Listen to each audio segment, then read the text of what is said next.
Coucou à toi, ami Sagittaire. Ce que je ressens, c'est que tu es en ce moment en train de quitter un système, un ancien fonctionnement. Tu es en train de quitter actuellement une certaine manière d'entrer en relation amoureuse. Tu vois, avec le 8 de coupe ici, avec clairement écrit passer à autre chose, tu es en train de quitter un système. Tu es en train de quitter une relation, tu es en train de quitter des relations, parce que j'en vois pas qu'une en fait. J'ai l'impression qu'il y a beaucoup de schémas répétitifs là-dedans. Des relations qui te maintiennent dans la peur, des relations qui te maintiennent dans une forme d'insécurité, j'entends. Ouais, où tu te sens en insécurité, où ça crée des attentes, des projections, des peurs de perdre, des jalousies. J'y vois beaucoup la jalousie. Peut-être que tu es quelqu'un de très jaloux, mais fondamentalement, c'est peut-être même pas que tu l'es en fait, c'est plus que tu as peur de perdre.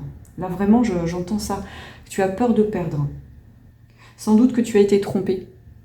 Et ça a activé en toi, tu vois, ces peurs noires en fait. Et là, pour moi, tu es dans une phase où tu es en train de prendre du recul sur toutes les situations que tu as vécues précédemment. Donc tes situations, pour moi, c'est amoureux. Pour moi, on est sur un tirage de relations amoureuses. Donc tu es en train de prendre du recul justement sur tout ça. Tu vois, on a ce personnage-là sur la carte du 9 de bâton qui a grimpé une montagne et qui observe en fait le paysage vu de tout en haut. Donc là, pour moi, tu es en train de prendre du recul, justement. Tu as besoin de cet espace actuellement, de solitude. Si ce n'est pas le cas, on t'invite à le faire, évidemment. Et le tirage est incroyablement cohérent parce qu'en dessous, tu vois, de cette carte du 9 de bâton, se reposer et reconsidérer, j'ai tiré la carte de la justice. Donc là, actuellement, ce qu'on te dit, c'est qu'il y a un rééquilibrage à faire, ou tu es en cours de rééquilibrage, tu es en cours d'apprentissage aussi de ce qui est juste, de ce qui est bénéfique pour toi dans une relation amoureuse et de ce qui ne l'est plus. On te demande de revenir à toi. Tu es ton propre centre, tu es ton propre maître, tu es ta première source et ton premier objet d'amour. C'est toi que tu dois aimer avant tout. C'est toi que tu dois considérer, reconsidérer avant tout dans une relation amoureuse. Qu'est-ce qui, dans une relation amoureuse, te fait du bien? Qu'est-ce qui, dans une relation amoureuse, te fait du mal, ne te correspond pas, te blesse, te met dans les peurs, dans les insécurités? Et c'est pour ça qu'on te demande au mois de juin de prendre du recul, de prendre le temps de te poser ces questions-là, qui sont essentielles. Pourquoi je veux entrer en relation avec cette personne, avec ces personnes? Qu'est-ce qui, dans cette relation, va me nourrir? Qu'est-ce qui, dans cette relation, va me faire du bien? Tu vois, va m'apporter avec, là, on a une balance, avec d'un côté un bouquet de fleurs, et de l'autre côté un chapeau haute forme. Le bouquet, ça va être la symbolique du cadeau. Qu'est-ce qui, dans cette relation, va m'apporter du bien-être, des cadeaux, des bienfaits? Et de l'autre côté, on a ce chapeau haute forme qui dit comment je vais me sentir dans cette relation, être moi-même. Tu vois, le chapeau haute forme, c'est un petit peu cette image de l'homme accompli, du gentilhomme, de celui qui est souverain de sa vie. Qu'est-ce qui, dans cette relation, te permet d'être souverain, souveraine de ta vie? Là, on ne parle pas d'homme ou femme, hein, c'est vraiment, que tu sois un homme ou une femme, peu importe. Qu'est-ce qui te maintient, en gros, aligné avec qui tu es, avec tes besoins, à toi, sans déléguer, en fait, ta vie, tes besoins, la personne que tu es, à une autre personne, sans déléguer tes pouvoirs, en fait, hein, ta souveraineté, à une autre personne qui va te maintenir dans une peur, qui va te maintenir dans des insécurités. Là, on a une statue derrière d'un ange avec des ailes, à la tête coupée. Donc pour moi, bien trop souvent, on t'a pris ta souveraineté. Bien trop souvent, tu t'es laissé marcher sur les pieds dans une relation. Et là, ce qu'on te dit, c'est de retrouver cette souveraineté. Retrouver le respect que tu te dois à toi-même. Personne n'a le droit de te mettre dans cet état-là. Une personne qui te met dans cet état de peur et d'insécurité, tu t'en vas. Je sais que c'est dur à entendre, hein, parce que parfois il y a de l'amour ou ce qu'on croit être de l'amour, hein, qui sont en fait que le miroir de nos blessures en fait. Mais c'est vrai, il y a une multitude de personnes qui peuvent te correspondre. On est, je ne sais pas combien de milliards d'êtres humains. Si une personne ne te correspond pas et te fait du mal, laisse-la derrière. Elle ne te mérite pas.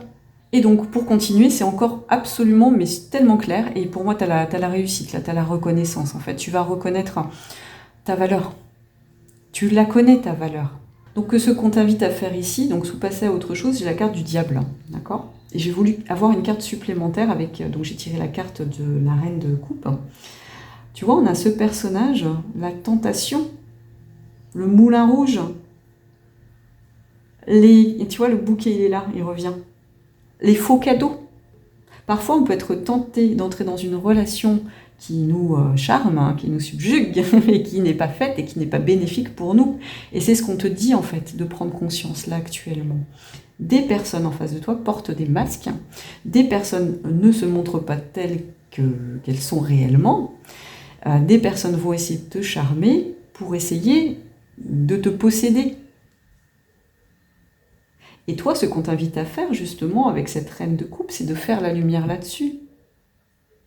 Qui va être vraiment dans le vrai don de soi, dans son authenticité? Qui va être capable en face de toi de laisser tomber les masques? Est-ce que toi, dans une relation, tu vas être capable de laisser tomber le masque parce que tu vas être en sécurité avec cette personne? Toutes ces questions-là, c'est ce qu'on t'invite à... Excuse-moi, je bug parce que je vois qu'elle a une chaîne là. Attends, je te dis tout de suite après. C'est ce qu'on t'invite à réfléchir actuellement. Qu'est-ce qui te fait du bien? Qu'est-ce qui nourrit tes émotions? Et qu'est-ce qui te met dans le mal, en fait? Qu'est-ce qui t'enchaîne dans le mal? Et le mal, pour moi, c'est les peurs, c'est les insécurités, c'est peut-être même la violence physique, psychologique. C'est du mal. Si quelqu'un te maintient dans cet état-là, il ne t'aime pas. Et je suis désolée, franchement, de te dire ça. Si quelqu'un essaie de te posséder, il ne t'aime pas. Quelqu'un qui t'aime va se montrer authentique en face de toi, dans l'équilibre entre le donner et le recevoir. Cette personne enlèvera ses masques aussi pour te montrer telle qu'elle est, en acceptant aussi ses parts d'ombre. Tu vois, la part d'ombre des personnes en face. Quand on aime et quand on veut être aimé, on se démasque. On se montre tel qu'on est. Donc ce qui ne correspond pas à ça, on t'invite à le laisser derrière. Parce que ça ne te fera pas du bien. Et surtout, ça doit être une relation de partage. Va dans des relations où on te donne, et où on ne te donne pas que des miettes.